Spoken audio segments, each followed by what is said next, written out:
Kirby Smart sits down with us to talk the one thing that's harder than ever in college football. Locked On SEC starts right now. You are Locked On SEC, your daily podcast on the Southeastern Conference. Part of the Locked On Podcast Network, your team every day. And what's up, everybody? Welcome to Locked On SEC. It's great to have you guys along. I'm Chris Gordy. Thanks for making Locked On SEC your first listen every day. Shout out to our everydayers. We're free and available wherever you get your podcasts and on YouTube. Part of the Locked On Podcast Network, covering your team every day. In today's episode, brought to you by Monarch Money. Take control of your finances with Monarch Money. Use code LOCKEDONCollege at monarchmoney.com. Get 50% off your first year. All right, let's dive into it as we are back from SEC Media Days. It was a great event as always. Atlanta did a great job, and obviously a great chance to catch up with a lot of SEC players and, media folks and all the like. And so today's show, we are going to bring you, we did catch up with Kentucky tight end Josh Kattus. He is going to join the show today, as well as Vanderbilt cornerback Martel Hight, one of the best corners in the SEC. But most importantly, Georgia head coach Kirby Smart sat down with us. Now, Dan Matthews and I work with our radio station in Houston, so we did a little bit of a combo interview where we were able to talk with Kirby a little bit on the Houston side of things, where he recruits and brings some of the kids in from that area, and then also just general thoughts on his team as they head into the 2025 season. And one of the things of note, Kirby talked about saying it's harder than ever been before, and that is maintaining depth. And, where you gone to the days where you used to have the, second team, third team, and so on and so forth, in developing your roster. That's just gone with the transfer portal and everything else these days. So without further ado, here was our conversation with two-time national championship head coach at the University of Georgia, Kirby Smart. Here at SEC Media Days, Dan Matthews, Chris Gordy, the man in the middle. He's the head coach at the University of Georgia. He is Kirby Smart. And, Coach, just before we get into baseball, I know, or football, travel baseball dad, right? Yeah. How day in and day out, live and die by it. You know how it goes. How's the L screen form? Pretty good behind there? Not great. I'm a soft tosser, whatever you call it, front toss guy. Yeah. My shoulder is too many surgeries. Gotcha. No, fair enough, man. And, with football kicking off here pretty soon, I know that, you go all over the country when it comes to recruiting, but we're in Houston. You got some guys that you've been able to add to your program over the years out of the Houston area. What is it about the high school football, not only there, but just in the state of Texas? Great programs. They do a tremendous job. The foundation is having financial independence and financial support to pay coaches and have facilities and grow kids. And tell you what, they got them. They got facilities, they've got kids, they've got youth programs that grow kids. And just the state of Texas is loaded with good football players. Talking with Coach Kirby Smart. And Coach, I was down there in New Orleans at the Senior Bowl. Everything just seemed off that weekend. Not with football, but obviously the terror attack, and obviously lost your dad. Condolences on that. But I was at the game.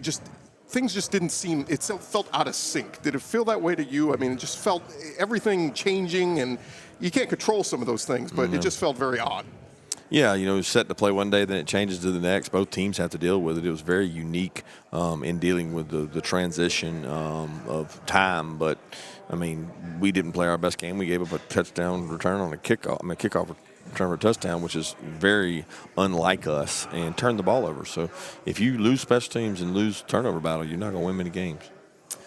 Go ahead, Dan. I was going to say, again, Kirby Smart joining us here at SEC Media Days. And in that game, though, that was the first one that Gunner ever started for you guys after he came in relief in the SEC championship game. What did it say about him to have all that put on him and to still go out there and perform the way he did? Well, I think it was the defense he's going against was a very unique defense. They were a hardcore man-to-man team. They don't give you many easy throws. So he ended up with a really nice percentage of completion rate. But you can't find easy throws when people just play man-to-man. And Notre Dame was known for that. And they were a really good defensive football team, and we couldn't run the ball very good. So when you don't run the ball very good, you put a lot of pressure on your quarterback. I've said this before. Your teams, you've earned the benefit of the doubt when it comes to rebuild versus reload. Georgia doesn't rebuild; they reload. It's next man up. You guys have recruited so well. It seems like in this day and age of portal and everybody jumping from one school to the next, y'all have done still a pretty darn good job of maintaining that depth. And hey, you're not playing much this year, but you're going to play next year and maintaining that 2-3 man. Yeah, I don't know about 3, but 2. I mean, it's harder than it's ever been before. You're trying to stack them up, have them in line, and you know, well, as we all know in the SEC, it's so brutal. You could lose one any time, and you got to have a second guy ready, and that's been a challenge in recent years. Dylan Bell's a Houston area guy, and I know he's a guy that's been in your program for quite some time. Just what's he mean to not only your program but also your receiver room? Oh, I love Dylan. He's a high school running back from Kincaid, and he's just gotten better and better and better. He's a workmanlike approach to things, very quiet leader, great mom. She works her tail off, and she's proud of him. And, you know, he's very talented. He can do a lot of different things. He's hard to tackle because he's a big physical guy. So we're excited to have him back and hoping he's going to have a super year.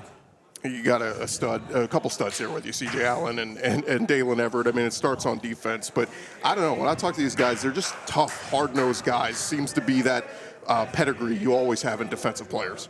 You know, you try to recruit that, but then you try to train it into them too. So it takes both, and I've been really proud of those guys. Do you find in this new age of football where you like to be a developmental program, you like to be able to have guys that they know what the expectations are? Do you see that you have to kind of adjust the way that you go about things, or is it this is the way we do it? Either you can do it or you don't.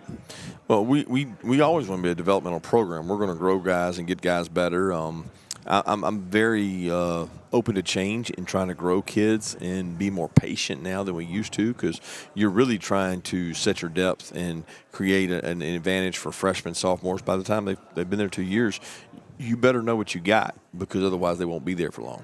When you got to Georgia, you had to, hit the ground running and really start to build this thing. But the success of the program over the years, has it become maybe not an easier sell, but I mean, is it a little bit easier now with kids? They know what they're getting when you come in and they see the big G. Well, I think you get credibility with the wins. You get credibility with the national championships. That credibility gets you in the door, but when they look inside the door, you got to have the right things set up. You have your living room and your dining room all decorated the right way. Otherwise, it doesn't matter what you do on the games. Hey, did you ever wish managing your money felt easier? Well, with Monarch Money, it can. Whether you're growing your savings or planning a big purchase, Monarch is going to put you in the driver's seat. It's like having your own personal CFO, giving you full visibility and control of your finances. Monarch Money is more than a budgeting app. It is a complete financial command center. You can track all your accounts, investments, and spending in one place. So in addition to managing your money, you're also building your wealth. Of course, when you check them out, you're going to figure out just how much you're wasting in your spending, whether it's on food delivery services or some of the streaming services out there. I've got like 10 of them. Take control of your finances with Monarch Money. Use our code LOCKEDONCollege. And again, that's monarchmoney.com for 50% off your first year. That's monarchmoney.com, code LOCKEDONCollege for half off your first year. Run along here from SEC Media Days, Radio Row, and Kentucky in the house today. And sitting down with us right now is Kentucky tight end Josh Kattus. Welcome in, man. How are you? Thank you. I'm really good. I'm excited to be here. So thanks for having me. Yeah, man. I was just talking to you before we got started. You said you're having a blast doing this thing. I'm having a blast. This is as soon as I heard this was a thing and seeing some of the older players that I played with go, I've always wanted to do this. So I'm super grateful that I'm here. It's got to be fun getting, because when you do this, it means the season's getting ever so closer. And you guys have had a wild offseason, a lot of turnover. I think I counted 50 new guys coming in through the portal. What was spring like? I got to imagine it was just getting acclimated to all your new teammates. Yeah, it's incredible. It's the world of college sports that we're in, and that's what we have to deal with. So it was just getting acclimated, learning the new guys' names, learning where they're from, building bonds, building relationships, and then getting that chemistry together as the offense, and then the defense doing that as well. So, obviously it's something we have to navigate, and each year teams are going to have to navigate, but we embrace it here at Kentucky.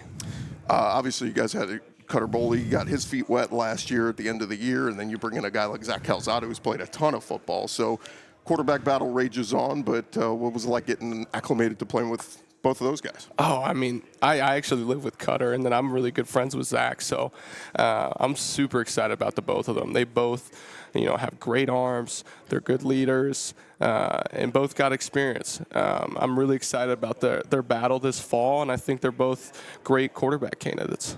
Obviously, if it's a Mark Stoops team, you're going to run the football and run it well. Dante Dowdle comes in through the portal. What have you seen come from some of the guys in the backfield? Oh, they look great. I think we got so many different dynamic backs in the backfield, whether that's Jason Patterson, Jamarian Wilcox, Seth Green, or like you said, Dante. They all bring a lot of great stuff to Kentucky's offense, so I'm excited to utilize all of them. Let's think back to last season. Obviously, one of Coach Stoops' marquee wins was the win over Ole Miss, and it's you got that win kept them out of the playoff. It kind of ruined their season. But what do you remember from that day? Because I think you had a big play, right? Recovered the fumble, scored the touchdown. Yes, sir. Yes, sir. That was an unbelievable moment, unbelievable team win. Was just grateful to go celebrate with my teammates after that. We were getting real rowdy in the locker room. It was a great win. I happened to be in the right place at the right time. So is that one of those drills you practice, loose ball, and somebody just dive on it? It isn't, but my coach and my father and everyone who I've been around that talked to me about football said, play to the whistle and be around the ball, and that's sometimes good stuff like that happens, and that's what happened that play. You've had a couple different coordinators over the past couple of years, but maintaining a little continuity there, does that kind of help with the playbook and everything kind of staying the same from last season? Oh, no doubt. I think I've fortunately and unfortunately had so many different offensive coordinators through as a high school and in college. So I think it is a tremendous benefit to get to have a year two system.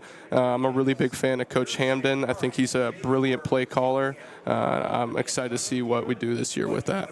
What's it like playing for Coach Stoops? Obviously a guy who's, turned, since he's been there in Lexington, has really just elevated the expectations. That's what's so funny is you have a year like last year, fans get disappointed because they're like, you've raised the expectations here. We're used to being at least a bowl game. We know we're going to have a great season. So knowing that, what's it like, and what's Coach Stoops' message been this offseason? Yeah, I've seen a lot of the motivated Mark Stoops stuff, but Coach Stoops has always been motivated. I think it is slightly amplified this year after kind of a down year this past year, but nothing changes. It's still the same culture. It's still the same core values, attitude, toughness, discipline, and pride. And we're just stressing it a little bit more, being more intentional about it. I think we're excited. We want to have a great year this year. I think we're going to have a great year this year. And it all starts with Coach Stoops, and he brings that mindset each and every day. What's he like behind the scenes with you? Does he joke around at least? Because he comes across so hard-nosed, but I got to think he can joke around a little bit. He's a hard-nosed coach, but we love him. He has a great personality. He's a player's coach. He takes care of us, and behind the scenes, he's a really, really easy person to talk to. So I'm very, very thankful to get to play under Coach Stoops. That's funny. We talked about all the new faces. I've been joking. You guys open with Toledo. I think every fan is going to buy a program that day because you need to, who is number 2? Who is number 3? So it's going to be really fun to see all that in action. But, again, great spring, and you guys feel pretty strong coming out of that and getting ready for the season? Oh, of course. Having new guys and having new names, of course fans are going to have to adjust and learn from that, but there's some really talented players coming out of Kentucky, and I think we'll get to see that a lot this fall. Give me a guy or two that just stood out to you that you're excited to see in action. That's a great. On either side of the ball. That's a great question. I think Gusta, the D lineman, who transferred in here, he had an unbelievable spring. He looked really good. And then on the offensive side of the ball, I'd say Kendrick Law from Bama. Yeah. He's a stud. He's really fast, gets in and out of cuts, made some plays for us. But honestly, all around, I think we've made improvements, and everyone looks pretty good. Is there a favorite road atmosphere you have that you guys have played on the road in? Yeah, I would definitely say Tennessee gets pretty rowdy every year we go. They're like 100,000 strong, and they always get real juiced up to play us. So that was pretty unreal atmosphere. I think even the home crowd has gotten so much better over the years there at Kroger Field. I mean, it's there's nothing like a game day. You hear the call to the post, and you guys get out there. I mean, it's second to none. Kroger Field is up there with any stadium, and I stand on that. Talking with Kentucky tight end Josh Kattus. When you're not playing football, what are you doing? I'm doing quite a few things. I like to work in the community off the field. I'm volunteering at the Children's Hospital, or something I did the last 2 years. I did Dancing with the Stars Lexington, where we raised money for specific charities across the city of Lexington. And then I'm working on my handicap at golf. Okay. So that's what I like to do out of that. So what's the strength? What's the weakness? Long game, putt, short game? It differs on a day-to-day basis. Someday the drive is looking great. Okay. Someday it's looking horrible, and the irons are looking good. But consistently, I've been shooting in the 80s right now, so I'm happy with that. Maybe that's something we'll work on going into the 2026 golf season. Yeah, there's a lot of golfers there. Half the guys we ask, what do you do in your spare time? They're all playing golf, so that's it's a good hobby to have there. Probably keeps you sweating and all that too. It keeps you in good physical shape. Last thing for you, we've been asking everybody this. Don't spend 2 minutes time thinking about it, but just first thing comes to your mind. Favorite movie of all time? The Godfather. Okay, yeah, that's great. Or actually, no, I changed my answer. Interstellar. You're the third person to say that. That is the best movie of all time. I stand on that. I still don't get it. I don't get it either. But that's the beautiful thing about it. But no, you're the third guy to say that movie this week. It is a so great movie. If you have 3 hours to sit down and watch it, I suggest it. Another Christopher Nolan movie, Inception, is my favorite, but I still don't think I fully understand that one. I haven't gotten to that. I will get to that at some point. I've heard good things about it, though. Well, hopefully, the Kentucky offense is less complicated than a Christopher Nolan movie, so you guys can execute and get out there. But, Josh, thanks for the time, man. Best of luck this season. You'll go kill it, all right? All right, thank you very much for having me. All right, we'll be right back right after this.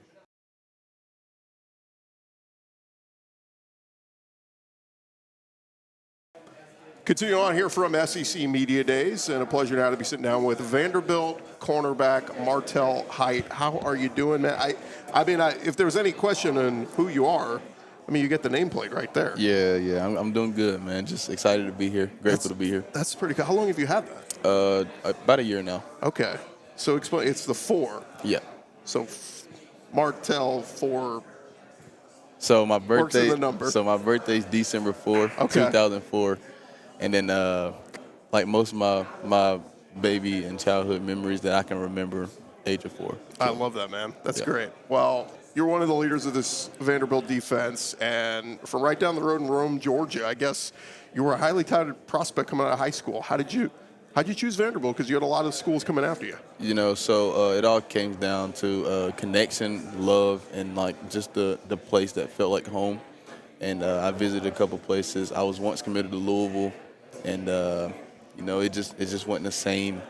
And so I opened up to Coach Lee, and he went up there for a visit. And it just, it felt like home. And I just wanted to be a part of something that was building, Yeah. And so I just wanted to be a part of something that I felt like was going to explode and be great, And so I kind of stuck with that. Well, y'all are certainly doing that, man. Yeah. You come in, play 11 games as a freshman 2 seasons ago. First freshman ever to score pick 6, right, in school history.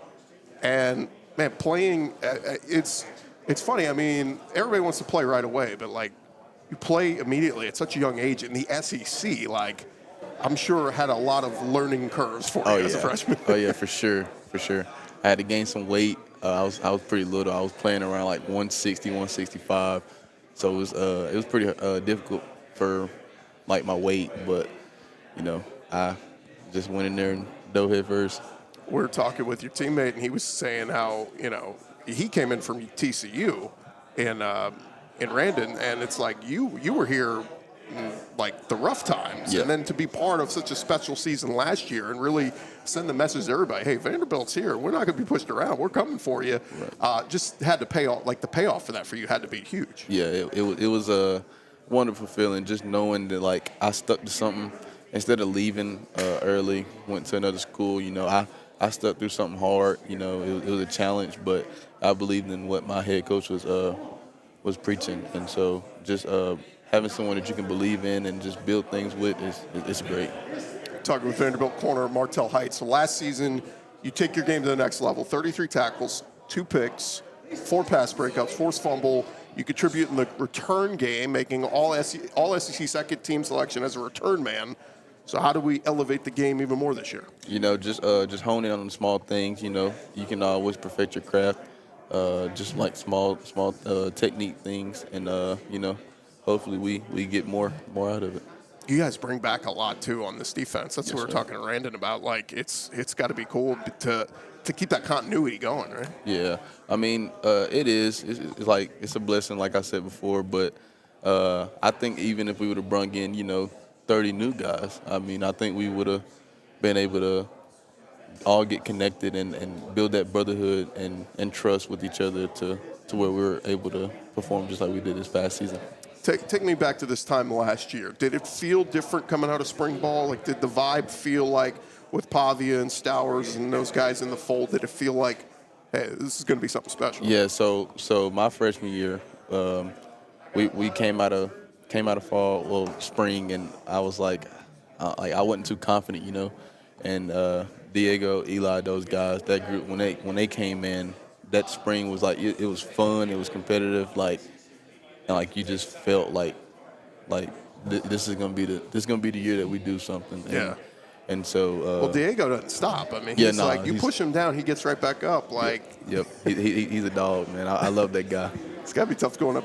I mean, he must wear the no contact jersey in practice, right? I mean, sometimes, but he tries to get in there for some contact, but we keep him away. That would be true baller if he goes, I'm going contact today, and he rips off the no contact. Yeah. The win over Alabama, history made. Give me your perspective. What was that day like? Well, I mean, it was really nothing different from any other game from the start. We had the same mission, which was winning, and then we stuck with our covenants, and then true brotherhood, pride in everything we do, earn it every day, player to player, accountability, recycle positive energy. And we came out with high intensity and great energy, and so when we finished the game, I mean, it wasn't really surprising that we won, but it was more so surprising dang, this many people actually cared that we did something like this. And I looked down on the field and there's Bama fans, celebrating with us, and I'm like, whoa, what's this? I mean, you got to respect history's history, right? Yeah. No, it was such a special game, and I mean, again, it's I think a lot of people are watching it going, all right, well, where's the collapse going to happen? But you guys, I mean, keep coming. It was like, oh my gosh, they're going to pull this thing off. And then the confidence from that, I mean, had to carry over into the next couple of weeks. And the feeling of we can literally beat anybody. Yeah. It was most definitely like that. But, we live with a chip on our shoulder, man, and we continue to just keep pushing, keep striving to win, and hopefully this year, we do what we're trying to do. So Coach Lee was calling the defense last year. Now Coach Gregory kind of steps in and takes over. Any big difference there, or is it just kind of Coach Lee had so many things on his plate last year? This kind of helps him kind of go back to overseeing everything. Yeah, it's like a little debrief for him. But, I mean, there's no difference. They're all up under the same wing. It's same as that message, just different voice. And so it's kind of similar things, just like I said, different voice. And Coach Gregory was coaching DBs in the NFL a couple years ago, so you got to like that.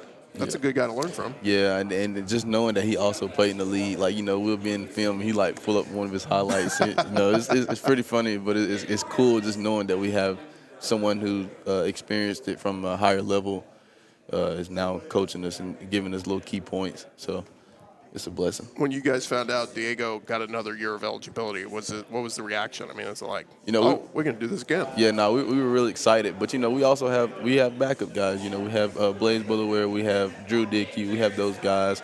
We also have, some freshmen that can actually ball. Jay St. Hilaire, he's coming in. But, I mean, having Diego back was great. It's a great feeling, just knowing that we got that dog back. Talking with Martel Hight, EA Sports. Have you played a video game? Yeah, I played it 3 times so far. Okay. They got you rated as an 87 overall. Acceleration and stamina at a 93, 88 return man. Is that fair? Yeah, I don't really look at it as a bad thing. I'm grateful to even be in the game. Yeah. You put me at a 60, I'm still gonna play with myself. Okay. So I think that's pretty respectable, and then Yeah. they can up it as your season goes along and you start kicking butt, right? yeah. Hopefully some of the updates come out and I go up a little bit. But When you're not playing football, what are you doing? I'm back home, so down in Rome, Georgia, and I'm fishing with my buddies, Reese Fuller, Trenton Cawthorn, those guys. We're fishing. We're at the trampoline park, riding dirt bikes, razors, and then we're also on the farm a little bit too. So Freshwater or saltwater? both. Okay. Both. We go down Lures to PCB. or live bait? Live bait. Okay. Worms? What do we put? We go deep sea fishing. It's okay. more So so bigger fish. This ain't off the pier. Y'all are going out there. And then, but when we are at home, in the creek or something like that, then we have worms. We do frogs. We do what are they called? Minnows. Yeah, all that. What's the biggest fish you've got? It was a king's fish up in PCB. It was about 43 pounds, Wow. 42 pounds. Pretty big. All right, last one. Don't think about this. Just give me your instant reaction because we've been asking everybody. Favorite movie of all time? Fast and the Furious. Okay. All of them, though. Okay. I literally But the watched original. those. If we had to pick one, you're going original? Yeah, original. Number Okay. one. All right. I like that answer. Yep. We've had some good answers so far. I bring that up because years ago I asked Anthony Richardson, and he said Venom. Venom? Yeah. I'm like, that's of all time? Yeah. I think it was just the last movie he saw, and he just said it. Yeah, I was about to say that. Hey, that's a good pretty answer, good movie, though. All the Yeah. Fast and Furious. You don't drive Fast and Furious, right? No, I don't. Okay. Obey the speed limit. Yeah. No tickets. Yeah, no tickets. All right. I like it. Martel, best of luck, man. Have a Hey, great season. appreciate I really you. appreciate it. Yes, sir. Thank you. All right, we'll be right back right after this. All right, that's going to do it for this edition of Locked On SEC. Our thanks again to head coach Kirby Smart, Kentucky tight end Josh Kattus, and Vanderbilt corner Martel Hight. Of course, we'll have some more interviews from SEC Media Days over the next couple of weeks, so make sure you keep it locked right here to Locked On SEC. Thanks for making us your first listen. For your second listen, check out The Portal Show with Brian Smith. He'll keep you up to date on all the rapid changes on the college football landscape. Find The Portal on YouTube or wherever you get your podcasts. I'm Chris Gordy. This has been Locked On SEC.